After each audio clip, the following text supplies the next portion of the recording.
नमस्कार दोस्तों, मैं विकास भारद्वाज एक बार फिर आप सभी का मेरे इस वीडियो में स्वागत करता हूं। आज के इस वीडियो में हम लोग फुल प्रैक्टिस सेट 3 करेंगे। पिछला प्रैक्टिस सेट 2 में आपका रिस्पांस बहुत अच्छा रहा और प्रदर्शन सभी लोगों का बेहतर था। आज के इस टेस्ट सीरीज में भी 80 वस्तुनिष्ठ प्रश्नों को लिया गया है, जो कि रूल 70 और 72 दोनों एग्जाम के लिए काफ़ी उपयोगी हैं। कट ऑफ है इस टेस्ट का 60 रखा गया है, 60 कट ऑफ है। तो चलिए वीडियो शुरू करते हैं। उससे पहले आपके लिए एक मोटिवेशन का quote, if you believe in yourself anything is possible. जैसा कि आपको पता है कि रूल 70 में भी माइनस मार्किंग कर दिया गया है। आप घबरा गए हैं, लेकिन घबराना नहीं है। अपने ऊपर विश्वास रखिए, सारी चीज़ें पॉसिबल हैं। आपकी तैयारी काफ़ी अच्छी है और आशा करता हूं कि जिन लोगों ने भी सेट प्रैक्टिस किया है या जो लोग भी तैयारी कर रहे हैं, जिन लोगों ने भी वीडियो देखे हैं, उन सारे लोगों का सिलेक्शन ज़रूर होगा। और अगर आपने कहीं और से भी पढ़ा है लेकिन ईमानदारी से मेहनत की है और अपने ऊपर विश्वास रखते हैं, तो आपको सफल होने से कोई नहीं रोक सकता है। तो चलिए देखते हैं इस वीडियो में क्या किन किन सवालों को समाहित किया गया है। सारे महत्वपूर्ण सवाल लिए गए हैं। इस वीडियो से भी आशा करता हूं कि आपके फाइनल एग्ज़ाम में 10 सवाल जरूर दिखेंगे। चलिए वीडियो शुरू करते हैं। पहला और दूसरा सवाल, पहले 10 सवाल जो हैं वो ग्रुप ए मतलब राजभाषा से है। तो 10 सवाल आपको लगातार राजभाषा से मिलेंगे। पहला सवाल, केंद्रीय हिंदी समिति किस मंत्रालय के अंतर्गत आती है? द सेंट्रल हिंदी समिति या committee comes under which ministry? Option है इसका PMO prime minister office, MHA ministry of home affairs, law ministry या पार्लियामेंट के अंतर्गत आती है। चलिए देखते हैं दूसरा, राजभाषा संबंधी संसदीय समिति में कितने लोकसभा सदस्य होते हैं? थोड़ा ध्यान से सवाल को देखिएगा। राजभाषा संबंधी संसदीय समिति में लोकसभा के कितने सदस्य होते हैं? How many Lok Sabha members are there in parliamentary committee on official language? Options are 10, 15, 20 या 30। आप अपने उत्तर को कहीं टिक कर लें, लास्ट में आपके लिए आंसर की रखा गया है। आप मिला करके अपने मार्क्स को कमेंट करिएगा, मैं एक एक कमेंट ज़रूर चेक करता हूँ। चलिए देखते हैं अगला सवाल। हिंदी सलाहकार समिति की बैठक की आवधिकता क्या है? मतलब इसका बैठक जो है कितने दिनों में होना चाहिए या होता है? What is the periodicity of the meeting of Hindi सलाहकार समिति?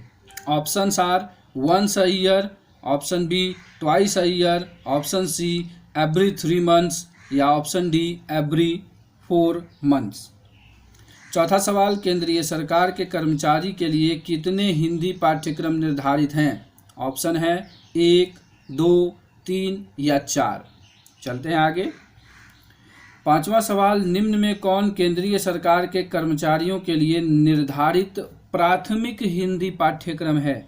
विच of the following is the elementary Hindi course prescribed for central government employ? Options are Prabodh, Praveen, Pragya या पारंगत। छठा सवाल, विश्व हिंदी दिवस कब मनाया जाता है? When world Hindi day is observed? Options are 10 जनवरी, 5 सितंबर, 14 सितंबर या 20 सितंबर। 2 सवाल मैंने पूछे हैं, विश्व हिंदी दिवस और एक हिंदी दिवस। इन दोनों में से एक सवाल श्योर आएंगे। चलते हैं आगे। राजभाषा अधिनियम की धारा 3 का 3 कब लागू हुई? When did the section 3 clause 3 of the official language act take effect? Options are 1963, 1965, 1967 या 1976। चलते हैं अगले सवाल। क्षेत्र सी में कितने संघ शासित क्षेत्र आते हैं? How many union territories that come under region C? Options are 2, 3, 4 या 5। यहाँ 2 बार 3 हो गया है, उसे 2, 3, 4 एंड 5 कर लीजिएगा। चलते हैं आगे। 9वां सवाल, संविधान के भाग 17 में कुल कितने अनुच्छेद हैं? How many articles are there in the part 17 of the constitution? Options are 7, 9, 11 या 10। 10 नंबर सवाल, वर्तमान में संविधान की 8वीं अनुसूची में कितनी भाषाओं को सूचीबद्ध किया गया है? ये सवाल जरूर छपना चाहिए मेरी तरफ से VVI। At present how many languages are enlisted in the 8th schedule of the constitution? Options are 10, 20, 22 या 24। चलते हैं आगे। आईपीसी की किस धारा में मूल्यवान प्रतिभूति परिभाषित है? Valuable security is defined in which section of IPC? Options are section 29, section 30, section 29A या सेक्शन 25 है। चलते हैं अगले सवाल पर। आईपीसी की कौन सी धारा संपत्ति संबंधी व्यक्तिगत प्रतिरक्षा में मृत्यु तक कारित की जा सकती है? When the right of private defense of property extends to causing death is described in which section of IPC? Options are section 100, section 102, section 103, section 104। तो ये चारों के चारों ऑप्शन भी आप याद करिएगा, इनसे भी सवाल आपके एग्जाम में आ सकते हैं। चलते हैं आगे। अवैध जमाव के लिए दंड आईपीसी की किस धारा में वर्णित है? Under which section of IPC described punishment for unlawful assembly? Options are section 141, section 143, section 144 या सेक्शन 146। चलते हैं आगे। आपराधिक षड्यंत्र के लिए दंड आईपीसी की किस धारा में वर्णित है? Punishment for criminal conspiracy is described under which section? Options are section 120, section 120A, section 120B या सेक्शन 124 है। चलते हैं आगे।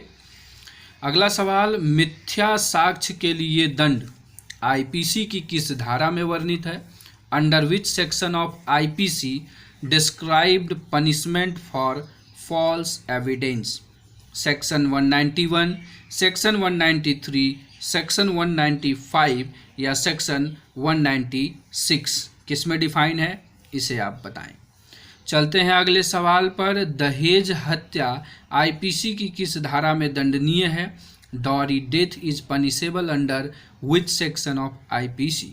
Options are section 304, section 304A, section 304B और सेक्शन 305।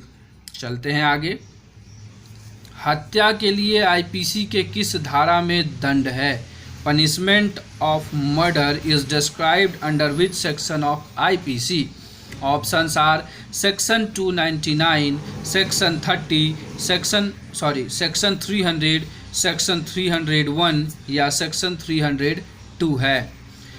18 नंबर सवाल, प्रकृति विरुद्ध अपराध आईपीसी के किस धारा में वर्णित है या किस धारा के अंतर्गत दंडनीय है? Under which section of IPC described unnatural death या punishment for unnatural offences? Options are section 376, section 377, section 376A या सेक्शन 376B होगा। चलते हैं आगे। 19 नंबर सवाल, आईपीसी के किस धारा में चोरी के लिए दंड है? Punishment for theft is described in which section of IPC?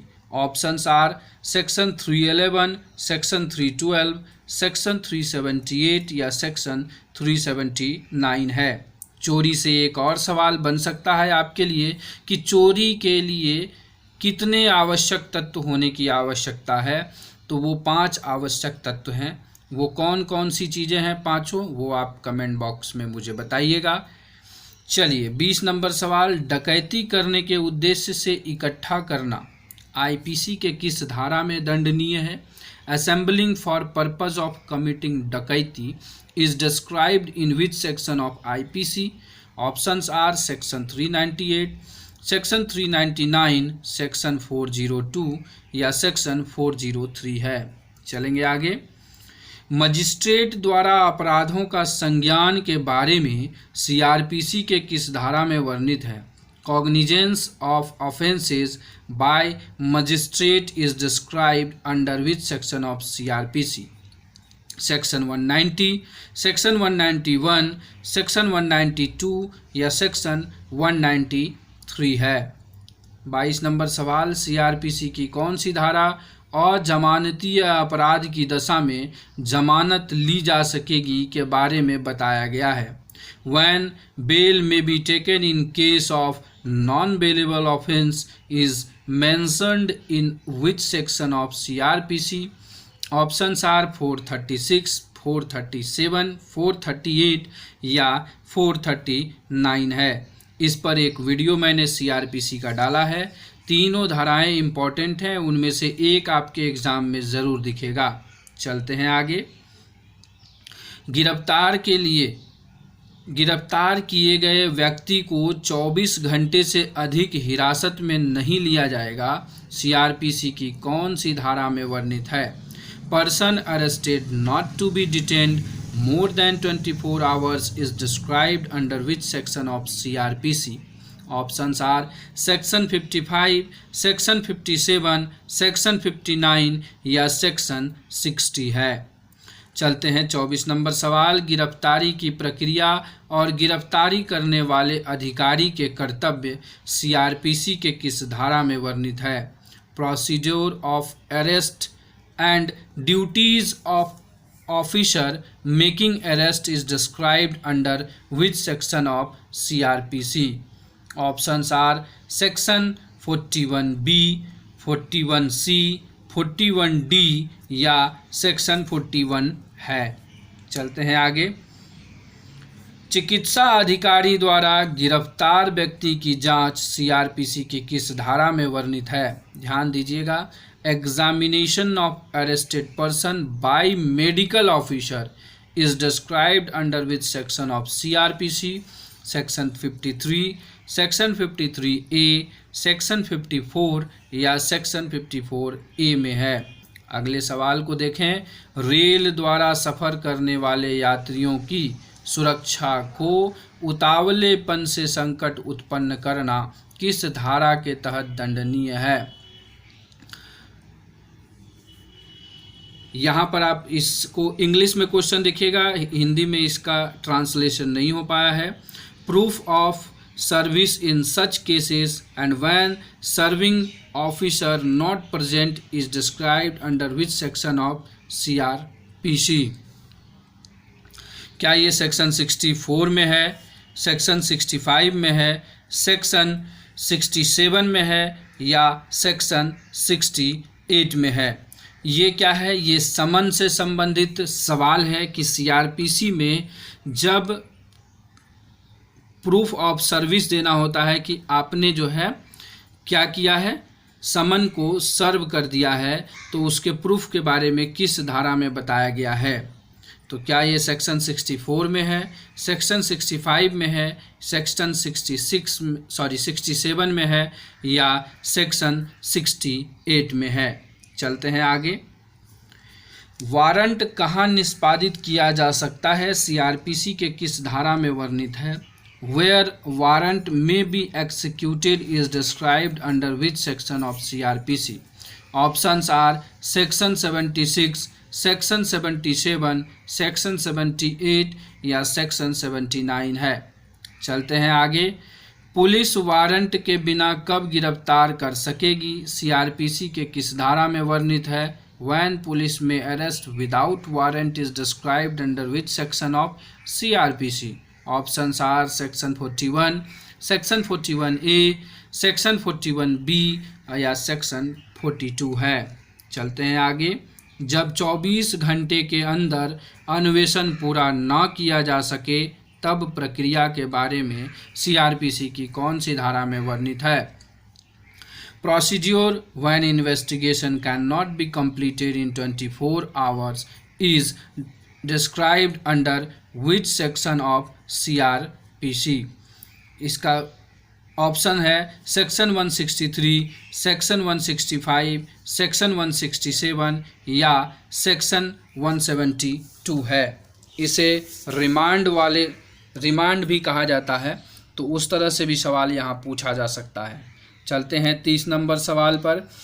अन्वेषण के समाप्त हो जाने पर पुलिस अधिकारी की रिपोर्ट सीआरपीसी के किस धारा में वर्णित है?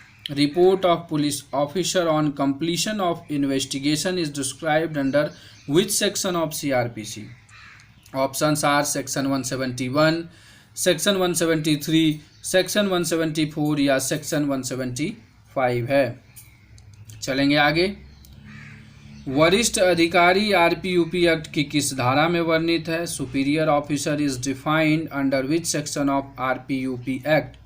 Section 2A, section 2C, section 2D या सेक्शन 2E में है। 32 नंबर सवाल। रेल संपत्ति का बेईमानी से दुर्विनियोग आरपीयूपी एक्ट के किस धारा के तहत दंडनीय है? Dishonest misappropriation of railway properties punishable under which section of RPUP act? Options are section 3, section 4, section 5 या सेक्शन 8 है। आगे 33 नंबर सवाल। अधिनियम के तहत अपराध संज्ञेय न होना आरपीयूपी एक्ट की किस धारा में वर्णित है? Offences under the act not to be cognizable is prescribed under which section of RPUP Act? Options are section 3, section 4, section 5 या section 6। चलते हैं 34 नंबर सवाल। आरपीयूपी एक्ट की कौन सी धारा में तलाशी का वारंट जारी किया जाना वर्णित है? ऑप्शन है सेक्शन 7, सेक्शन 8, सेक्शन 9 या सेक्शन 10। 35 नंबर सवाल। आरपीएफ एक्ट के किस धारा में यात्री परिसर परिभाषित है? Passenger area is defined under which section of RPF act? Section 2C, section 2CA, section 2CB या सेक्शन 2B में है। बल सदस्यों का कर्तव्य आरपीएफ एक्ट की किस धारा में वर्णित है? Duties of member of the force is described under which section of RPF act? Options are section 10, section 11, section 12 या सेक्शन 20 में है। चलते हैं आगे। आरपीएफ एक्ट की किस धारा में कायरता के लिए दंड के बारे में वर्णन है? Which section of RPF act is describe punishment for cowardness या cowardice is mentioned? Options are section 9, section 10, section 15 या सेक्शन 17 है। 38 नंबर सवाल। आरपीएफ एक्ट की किस धारा के तहत आरपीएफ नियम को बनाया गया है? Under which section of RPF act RPF rule have been made? Section 18, section 20, section 21 या सेक्शन 19 के तहत। चलेंगे आगे। रेल रसीद रेलवे एक्ट की किस धारा में परिभाषित है? Railway receipt is defined in which section of railway act? Section 2 का 31, सेक्शन 2 का 33, सेक्शन 2 का 37 या सेक्शन 2 का 38 है। अनपेक्षित घटनाओं के मध्य प्रतिकर रेलवे एक्ट की किस धारा में वर्णित है? इस प्रकार के क्लिष्ट हिंदी के लिए आप अंग्रेजी में सवाल जरूर देखिएगा। Compensation on account of untoward incidents is described under which section of railway act? Section 123, section 124, section 124A या सेक्शन 125 है। चलेंगे आगे। रेलगाड़ी आदि चलाने में बाधा पहुंचाना किस धारा में दंडनीय है? Obstructing in running of train etc is punishable under which section of railway act? Options are section 160, section 174, section 175, section 177 है। आइए 42 नंबर क्वेश्चन। तलाशी, अभिग्रहण और गिरफ्तारी कैसे की जाएगी? यह रेलवे एक्ट की कौन सी धारा में वर्णित है? Search, seizure and arrest how to be made is described in which section of Railway Act? Options are section 180A, section 180C, section 180E या सेक्शन 180G में है। चलते हैं आगे। पास और टिकटों का कुरूपन के लिए दंड रेलवे एक्ट की किस धारा में वर्णित है? अल्टरिंग और defacing pass of ticket is punishable under which section of railway act? Options are section 157, section 153, section 142 या सेक्शन 158 है। आगे निम्न में से कौन छोटे दंड नहीं है? Which of the following is not a पेटी punishment? confinement to quarter guard not exceeding than 14 days, reprimand, censure या fine of any amount not exceeding 7 days। चलेंगे आगे। विधि विरुद्ध जमाव को तितर बितर करना आरपीएफ के किस नियम में वर्णित है? Which of the following rules of RPF rule deals with dispersing an unlawful assembly? Options are 245, rule 241, rule 242 या रूल 243 है। चलेंगे आगे। आरपीएफ के किस नियम में सुरक्षा नियंत्रण कक्ष के बारे में वर्णित है? Security control room is described in which rule of RPF? Options are rule 20, rule 21, rule 17 या रूल 23 है। 47 नंबर सवाल। राम ने जानबूझकर एक आरपीएफ स्टाफ की ड्यूटी में बाधा पहुंचाया है तो वह रेलवे एक्ट की किस धारा के तहत दंडनीय है? Ram wilfully obstruct the duty of RPF staff, he is liable to be punished under which section of railway act? Options are section 147, section 144, section 146, section 145 में है। किस में है? Very good. चलेंगे हम आगे। अपराध का मासिक पुनर्विलोकन किस नियम में वर्णित है? Monthly crime review is dealt under which section या which rule of RPF? Options are rule 232, rule 233, rule 243 या रूल 245 है। 49 नंबर सवाल। आरटीटी का पूर्ण रूप क्या है? What is the full form of RTT? Options are round train theft, relay train theft, running train theft या रनिंग ट्रेन टाइम है। 50 नंबर सवाल। निम्नलिखित में से किन राज्यों में या किस राज्य में 2 जोनों का मुख्यालय है? Which of the following states have 2 headquarters of 2 zonal railways? Options are Rajasthan, Madhya Pradesh, Tamil Nadu या महाराष्ट्र है। 51 आरपीएसएफ 7th बटालियन का मुख्यालय कहाँ है? The headquarter of 7th battalion of RPSF is? Options are Delhi, Mumbai, Secunderabad या मालेगांव है। चलते हैं 52 नंबर। सीसीबी का पूर्ण रूप क्या है? What is the full form of CCB? Central crime bureau, crime cell bureau या क्राइम कंट्रोल ब्यूरो या सेंट्रल कंट्रोल ब्यूरो है। 53 डीआरएस कार्ड का पूर्ण रूप क्या है? What is the full form of DRS card? Damage in railway stock card, deficiency in rolling stock card, damage in rolling stock card या deficiency in railway security card.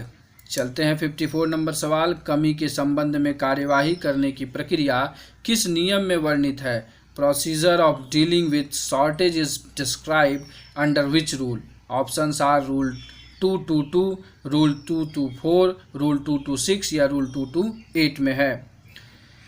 55 number सवाल। Public authority RTI act के किस धारा में परिभाषित है? Public authority is defined under which section of RTI act? Options are section 2 का F, section 2 का जी, सेक्शन 2 का एच या सेक्शन 2 का आई है। 56 नंबर सवाल। सूचना प्राप्त करने के लिए अनुरोध आरटीआई एक्ट की कौन सी धारा में वर्णित है? Request for obtaining information is described under which section of RTI act? Options are section 5, section 6, section 7 या सेक्शन 8 है। चलेंगे आगे।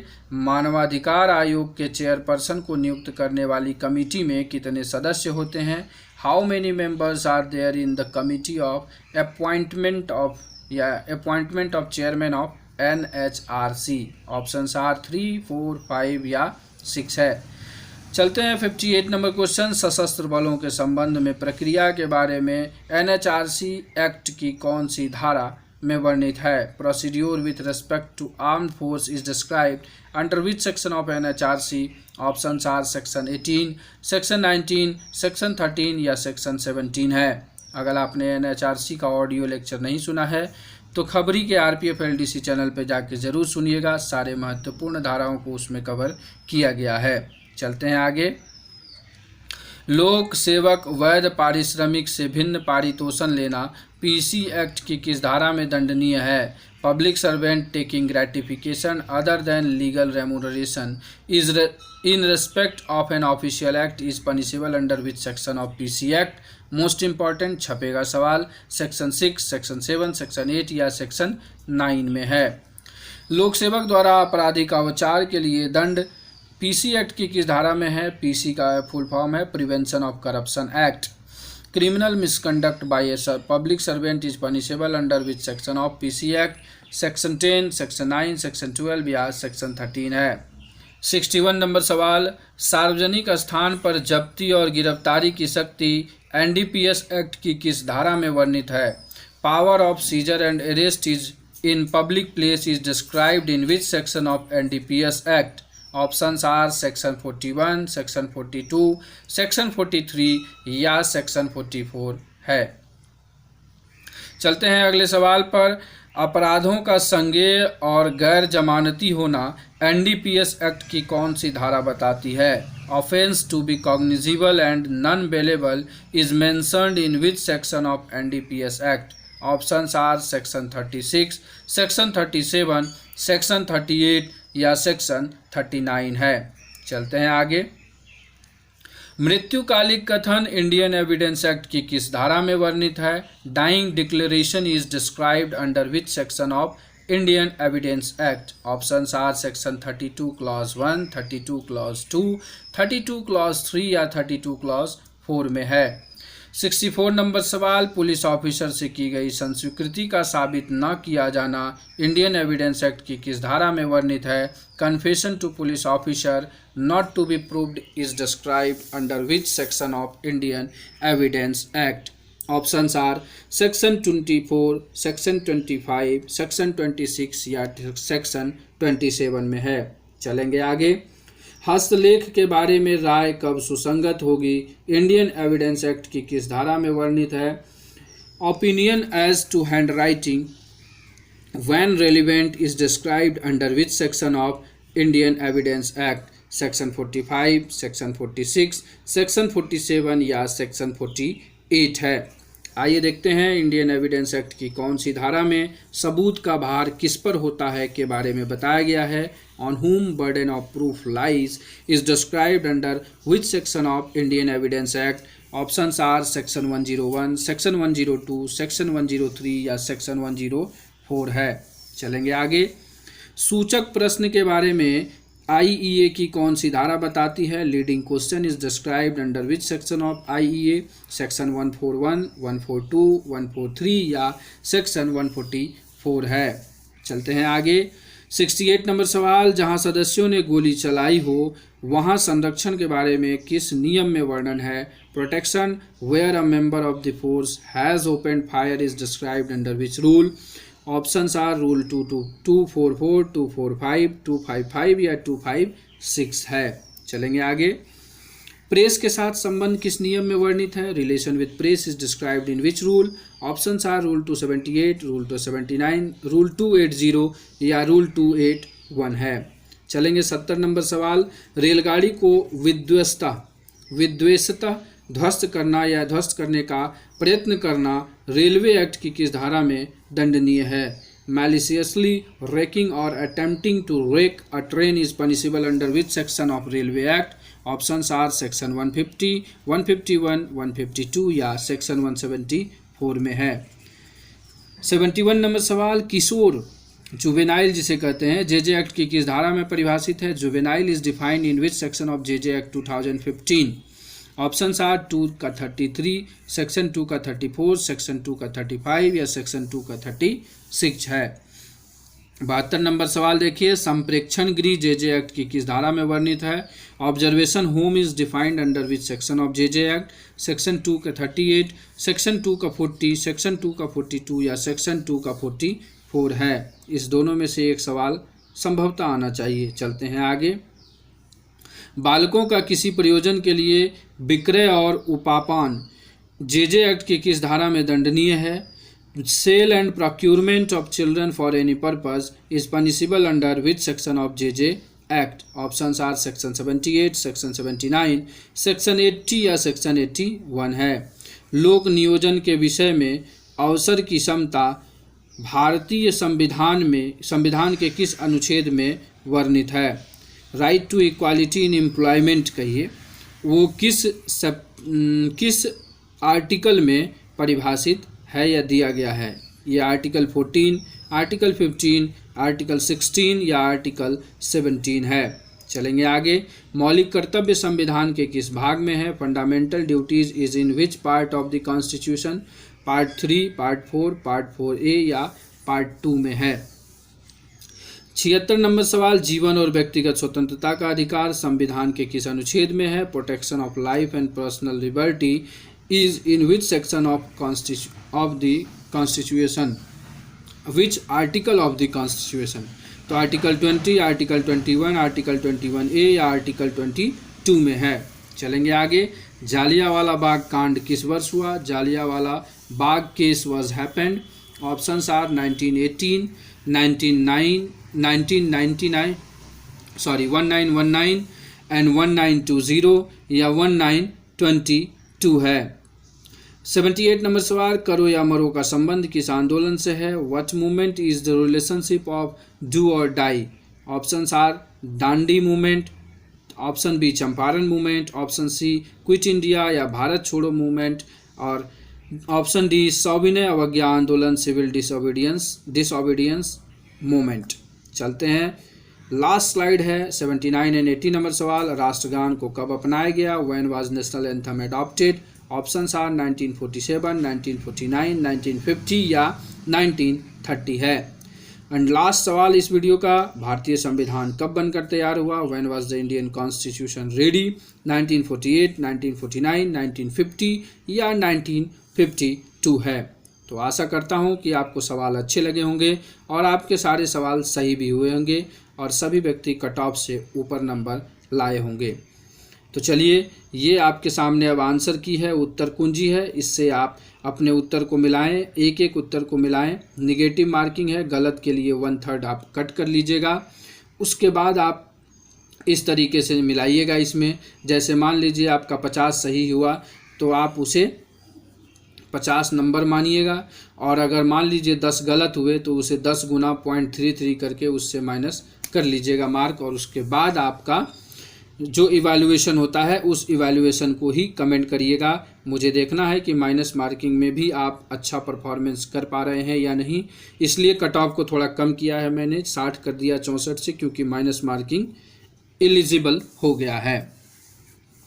तो चलिए, इस वीडियो को अब यहीं समाप्त करेंगे। वीडियो अच्छा लगा हो लाइक करिएगा, शेयर ज़रूर कर दीजिएगा, ताकि जो भी लोग एग्ज़ाम में अपीयर हो रहे हैं, अगर उन्होंने पहले वीडियो मेरा नहीं देखा है तो जाते जाते भी थोड़ा अगर देख लेंगे तो उन्हें एक तरह से कॉन्फिडेंस बिल्ड होगा और अपने ऊपर आत्मविश्वास आ जाएगा, जो कि मेरा यही उद्देश्य है। Sharing is caring and caring gives you happiness. And at last, thanks for watching this video.